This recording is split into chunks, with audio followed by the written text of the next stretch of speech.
Hello বন্ধুরা, আজ আমি বানাবো ফুলকপির পকোড়া।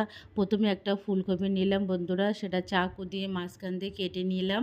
এবার আমি হাত দিয়ে গোটা গোটা করে ছাড়িয়ে নেব বন্ধুরা। দেখুন, এটা শীতেরই ফুলকপি, দেখতে কি সুন্দর লাগছে দেখুন, সাদা। এবার আমি গোটা ফুলকপিটা হাত দিয়ে ছাড়িয়ে নেব। যেটা আমার বড় লাগবে সেটা আমি চাকু দিয়ে কেটে সমান করে নেব বন্ধুরা। এভাবে একবার শীতকালের ফুলকপি পকোড়া বানিয়ে চায়ের সঙ্গে খেয়ে দেখুন, দারুণ লাগবে, বা বাচ্চাদের টিফিনেও আপনি দিতে পারেন। হয়ে গেছে, এটা একটি পাত্রের মধ্যে রেখে জল দিয়ে আমি ভালো করে ধুয়ে নেব। দেখুন বন্ধুরা, আমার ধোয়াও হয়ে গেছে। এবার পকোড়া বানানোর জন্য আমি একটা বাটার বানিয়ে নেব। প্রথমে একটা পাত্রে 2 চামচ বেসন দিয়ে দেব, আর 1 চামচ দিয়ে দেবো ময়দা বা কর্নফ্লাওয়ার। আমার কর্নফ্লাওয়ার নেই বলে আমি ময়দা দিয়ে করলাম।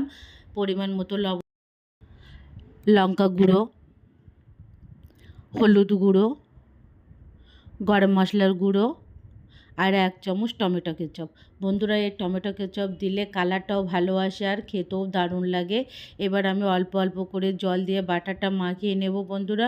আমি একসঙ্গে জল দেব না, কারণ পাতলা হয়ে যেতেও পারে, এই জন্য অল্প অল্প করে জল দিয়ে আমি বাটারটা তৈরি করব। দেখুন বন্ধুরা, আমি একবার বাটার তৈরি করে চামচ দিয়ে দেখিয়ে দিচ্ছি। এইভাবে বাটারটা তৈরি করবেন। প্লিজ বন্ধুরা, সাবস্ক্রাইব করো আর একবার ট্রাই করো, বা বাচ্চাদের টিফিনে এইভাবে ফুলকপির পকোড়াটা দিতে পারেন। এবার আমি একটা কড়াইতে জল দিয়ে আগে থেকে কেটে রাখা ফুলকপি দিয়ে দিলাম। পরিমাণ মতো লবণ দিয়ে ফুলকপিটা আমি ঢাকন দিয়ে দেব। ফির ভাবিয়ে নেব কিছুক্ষণের জন্য, আমি সিদ্ধ করব না। দেখুন, আমার ভাবানো হয়ে গেছে। এভাবে আমি ফুলকপিটা তুলে নেব। যে আগে থেকে বাটার বানিয়ে রেখেছিলাম ওর ভিতরে দিয়ে হাত দিয়ে আমি একটু মাখিয়ে নেব।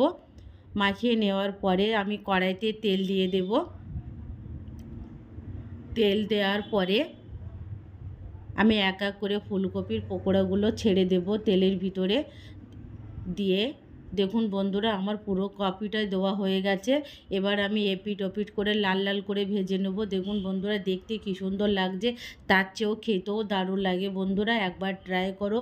শীতকালের ফুলকপি তো, এটা খেতেও ভালো লাগবে আর মুচমুচেও হয় এটা। প্লিজ বন্ধুরা, সাবস্ক্রাইব করো, ট্রাই করো। Thank you.